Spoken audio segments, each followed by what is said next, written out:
Man sets himself on fire on Putin's birthday in Russia's second self-immolation in a week. Here's a summary of the article. A man is being treated for serious burns after he set himself alight in a street in St. Petersburg while carrying a sign which said, "Happy Birthday Mr. President," in an incident reported by Russian media as a protest. Witnesses said the 71-year-old businessman set himself on fire outside the Gallery shopping center on Thursday and was heard screaming about the Russian president, who celebrated his 68th birthday that day. The Megapolis news website reported that witnesses told of how the unnamed man started screaming about President Putin's birthday and a gift, before setting himself alight on Ligovsky Prospect at around 5 p.m. The action, the news outlet reported, was done in protest, although it was not confirmed about what. Video later showed a half-burnt sign and the man seriously injured, surrounded by police and pedestrians. A statement by the St. Petersburg branch of Russia's Ministry of Internal Affairs said, "A man born in 1949 made an attempt to set himself on fire." Police officers who promptly arrived at the scene handed the elderly man to doctors, AB News reported. Last week, journalist Irina Slavina died after setting herself alight in front of the police headquarters in the city of Nizhny Novgorod on October 2.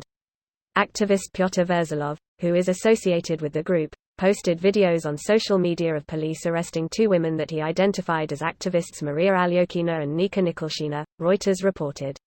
This post received a score of 38,000, with an upvote ratio of 96%. Here are the top comments in response to this article. This is the stuff of nightmares. To set yourself on fire as a statement is testament to how desperate and upset you must be. Hardly any worse ways to go out. It really is a sign that people feel ignored. I guess he wasn't one of those 96% voting for Putin to be re-elected.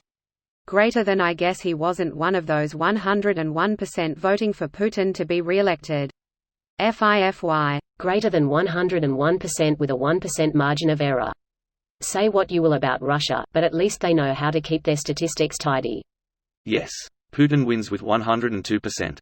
Just to clarify, it's actually 101, 8,305%, rounded down. Wow, that is a commitment, one I'd never be willing to make.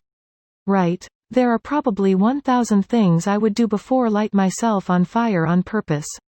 Like lighting the sources of your problems on fire if applicable. I'm telling you, Molotov cocktails work. Anytime I had a problem and I threw a Molotov cocktail, boom. Right away, I had a different problem. Bortles. Although it was not confirmed about what, should we start making a list? 1. Putin's existence as president as a whole. That's how Arab Spring kind of started.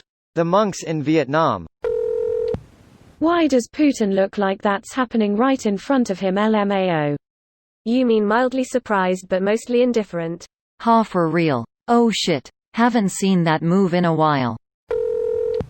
Greater than witnesses said the 71-year-old businessman set himself on fire outside the Gallery shopping center on Thursday and was heard screaming about the Russian president, who celebrated his 68th birthday that day. This dude has seen some shit in communist regimes and none of that was as bad as Putin. The USSR was socially and economically a lot better than current Russia.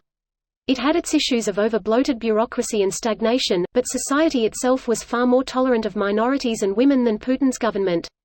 I wouldn't be surprised if stuff like freedom of speech and press were better respected during Gorbachev than under Putin.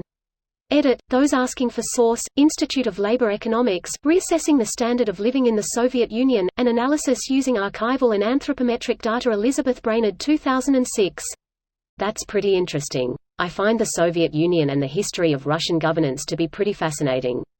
What are some more distinguishing factors between modern-day Russia and the USSR, specifically those that explain such a big difference in quality of life? Well, to name a few that contributed to a better quality of life in USSR vs Russia, USSR had a job guarantee, modern Russia has a pretty awful unemployment problem. USSR had no homelessness, everyone was provided for. USSR had free healthcare, Russia has some of the worst and most expensive healthcare you can find. This video was automatically created by Reddit to speech. The article and comments in this video were selected from Reddit according to their upvotes, and any paraphrasing was performed by smmry.com, without any human intervention.